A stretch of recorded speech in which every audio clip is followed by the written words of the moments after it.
25 ఏళ్ళు కూడా కాలేదు. అంటే మనం స్టార్ట్ అయ్యింది 95లో స్టార్ట్ చేసాం. ప్రిపరేషన్ అవన్నీ అయిన తర్వాత కొద్దిగా పికప్ అయ్యింది. అక్కడి నుంచి విజన్ డాక్యుమెంట్ తయారు చేసాం. అనేక సంస్కరణలు కానీ అనేక ఇనిషియేటివ్స్ తీసుకున్నాం. మనకు వచ్చింది కూడా ఆర్థిక సంస్కరణ వచ్చింది 91.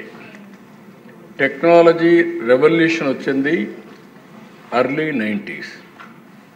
Internet revolution bill gates innovate చేసింది 91, 92 ఆ ప్రాంతంలో వచ్చాడు. మనం 95 నుంచి మనం కూడా స్టార్ట్ చేసాం. ఇక్కడ ఎందుకు ఈ విషయాలన్నీ ఆలోచించినప్పుడు దిశ మనం కూడా గుర్తుపెట్టుకోవాల్సింది, మన ప్రజలకు ఏం చేయాలని మనం ఆలోచించినప్పుడు ఒక పబ్లిక్ పాలసీస్ క్రియేట్ చేసే అవకాశం మనందరికీ ఉంది. ఇక్కడ ఉండే చట్టసభలో ఉండే మీకు అందరికీ ఉంది. ప్రజలకు ఇది మంచిది, P4 మంచిది, ఈరోజు ఇక్కడ అమలు చేసే పరిస్థితికి వస్తాం. విజన్ డాక్యుమెంట్ తయారు చేస్తాం. ఇందులో కొన్ని పాలసీలు తీసుకురావాలంటే తీసుకొచ్చే పరిస్థితులు ఇక్కడ ఉంటాం. ఈ అవకాశం వేరే వాళ్ళకి రాదు. దీన్ని ఆధారం చేసుకొని బిజినెస్ పీపుల్ కానీ, ఇండస్ట్రీ కానీ, సమాజం కానీ మనల్ని ఫాలో అయ్యే పరిస్థితి వస్తుంది. ఈరోజు 25 సంవత్సరాల దిశ నేను గర్వంగా చెప్పగలుగుతున్నా. ఊరికి పోయి చెప్పేవాడిని, మీ పిల్లల్ని బాగా చదివించండి. చదివిస్తే లాభం ఏంటని ఆలోచించినప్పుడు మీరు 20 ఎకరాలు, 30 ఎకరాలు, 50 ఎకరాల భూమి ఇవ్వాలనుకుంటున్నారు. ఈ భూమి వల్ల లాభం లేదు.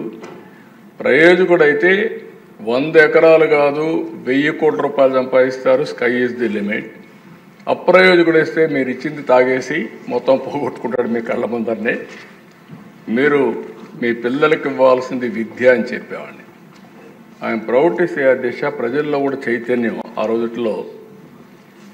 ఊర్లో ఉండేవాళ్ళు టౌన్స్కి వచ్చారు. పిల్లల చదువు కోసమే టౌన్స్కి వచ్చి చదివించారు. ఐటీ మాట్లాడితే ఐటీ చేయించారు. ఆ రోజు నేను చెప్పిన మాట నిన్న కూడా ఒక ఆయన అన్నాడు, మీరు చెప్పితే నేను విన్నాను, మీరు డబ్బులు కూడా ఇచ్చారు, పంపించాను. నా కూతురు బ్రహ్మాండంగా పనిచేస్తూ ఈరోజు నాకు డబ్బులు పంపించి కారు కొనుక్కున్నా, ఇల్లు కట్టుకున్నా, మా అమ్మాయి పంపించిన డబ్బులపైన నేను ఆధారపడ్డానని చెప్పే పరిస్థితికి వచ్చారు దిశ. ఈరోజు ప్రపంచంలో ఏ దేశానికి వెళ్ళినా మీకు ఎవ్వరికి అనుమానం అవసరంలో కావాలని టెస్ట్ చేయండి. ఒక పాష్ లొకాలిటీకి వెళ్ళండి, గట్టిగా తెలుగులో అరవండి, మొత్తం అక్కడ తెలుగు వాళ్ళు వచ్చి అక్కడ ఒక మీటింగ్ ప్లేస్ కాకపోతే చూడండి ఎట్లా సాధ్యమైంది. హైయెస్ట్ పర్ క్యాపిటా ఇన్కమ్ ప్రపంచంలో ఏ దేశానికి పోయినా భారతీయులది. అందులో 33% తెలుగువారిది.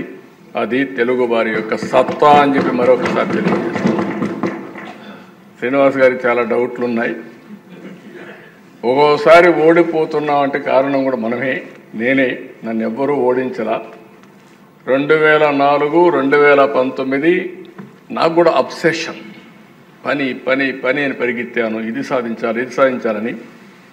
దాంతో కొద్దిగా ఎమ్మెల్యేలను సమన్వయం చేయడం కానీ, పార్టీని సమన్వయం చేయడం కానీ, పనులు చేయడంలో కొద్దిగా మనం పని ఒత్తిడి ఎప్పుడున్నా కొన్ని లాభసాలు వెళ్తాం.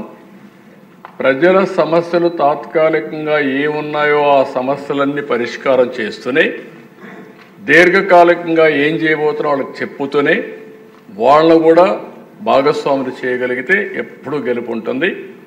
అందుకే నేను చెప్తున్నా, సూపర్ 6 చెప్పాం. మేలో తల్లికి వందనం, అందరికీ ఎంతమని చెప్పాం అంతమందికి ఇస్తాం. రైతు కోసం అన్నదాత కింద 3 ఇన్స్టాల్మెంట్లో వాళ్ళకు డబ్బులు ఇస్తాం. అదే మరి మత్స్యకారులకు కూడా జీవన వృత్తి, వాళ్ళకి పాపం ఆ సమయంలో వేటకు పోవడానికి వీలు లేదు, హాలిడే ఇస్తారు. వాళ్ళకు కూడా ఇవ్వాల్సిన 20,000 రూపాయల చొప్పులు ఇస్తాం. ఒక పక్క ఇబ్బందులున్నాయి, గుక్క దిప్పుకోలేని సమస్యలున్నాయి.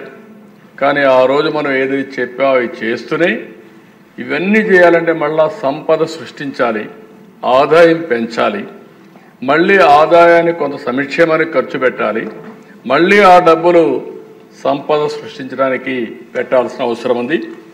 అదే సిద్ధాంతాన్ని అమలు చేస్తున్నాం. నా ఆలోచన ఒకటే, మనం శాశ్వతం కాదు, సమాజం శాశ్వతం. ఈరోజు చేసే పని భావితరాల భవిష్యత్తుని సృష్టిస్తుందని చెప్పి కూడా నేను మీకు తెలియజేసుకుంటూ నా కళ ఒకటే, నా ఆలోచన ఒకటే, మళ్ళీ మిమ్మల్ని అందరినీ కోరుతున్నా సహకరించండి. 2047కి భారతదేశంలో నెంబర్ 1 రాష్ట్రం ఏదంటే దానికి చిరునామాగా ఆంధ్రప్రదేశ్ ఉండాలి. ప్రధానమంత్రి గారు వికసిత భారత్ పనిచేస్తున్నారు.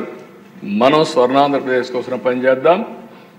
మనం అవునన్నా కాదన్నా ప్రపంచం మొత్తం తెలుగు జాతి అగ్రజాతిగా తయారవుతున్న దిశ, దాని గురించి సందేహమే లేదు నాకు.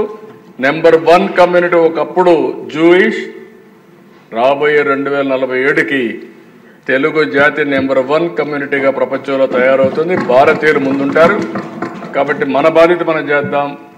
మిమ్మల్ని నమ్ముకుని ఓట్లేసిన మీ ప్రజలకు మీరు, నేను, పవన్ కళ్యాణ్ గారు మనందరం కలిసి సమిష్టిగా పనిచేసి అనుకున్న లక్ష్యాల్ని సాధించి ప్రజల రుణం తీర్చుకుందాం.